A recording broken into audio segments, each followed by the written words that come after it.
Gün süre içerisinde güzel ahlakı, siyeri ve namaz ve benzeri şeyleri öğrendik.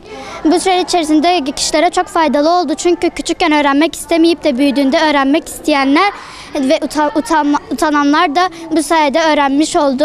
Ve aynı şekilde bilip de daha da ayrıntılı öğrenmiş olduk bu şeyleri.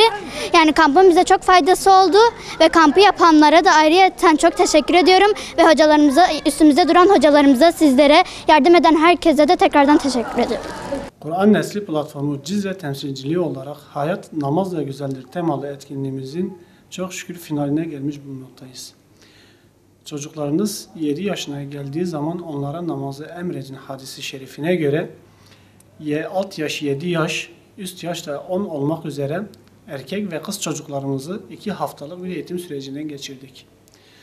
Bu 2 haftalık eğitim sürecinde çocuklarımıza ibadeti, neden ibadet etmeliyiz, ibadet etmenin faydaları, namazla ilgili konular, abdesti, namazda okunacak süreleri işledik. Çok şükür geçen sene de yaptığımız gibi bu sene de etkinliğimiz çok verimli ve başarılı geçti.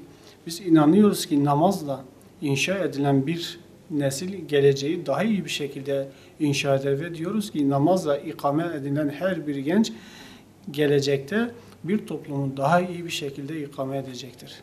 Biz 15 gün içerisinde hocalarımız bize namazı öğretti. Nasıl abdest alırız onu öğretti. Namazın üstünde hangi süreleri okumalıyız o süreleri bize öğretti. Ezberledik o süreleri. Hocalarımıza çok teşekkür ediyoruz. Kur'an Nesli platformuna çok teşekkür ediyoruz. İnşallah bu etkinlik yine olur.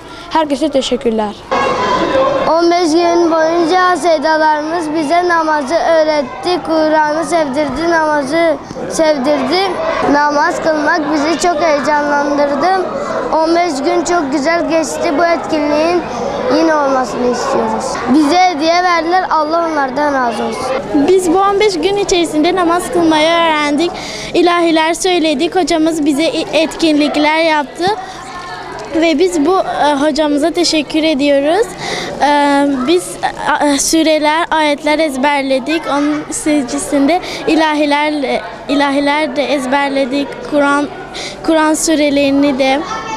Yani her şeyi öğrendik, eğlendik, güldük, ettik.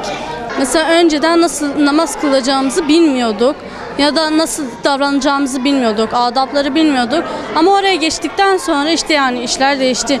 Yani daha şeyimiz oldu. Bu 15 gün boyunca namaz kılmayı daha faydalı öğrendik. Hocalarımız bize namaz öğretti. 2 hafta namaz öğretti bize ve hocalarımıza teşekkür ederiz. Öğretmenlerimiz bize namazı öğretti. 2 yıl hafta içerisinde bizde yani namazı öğretti. Kur'an Nesli platformuna teşekkür ediyoruz.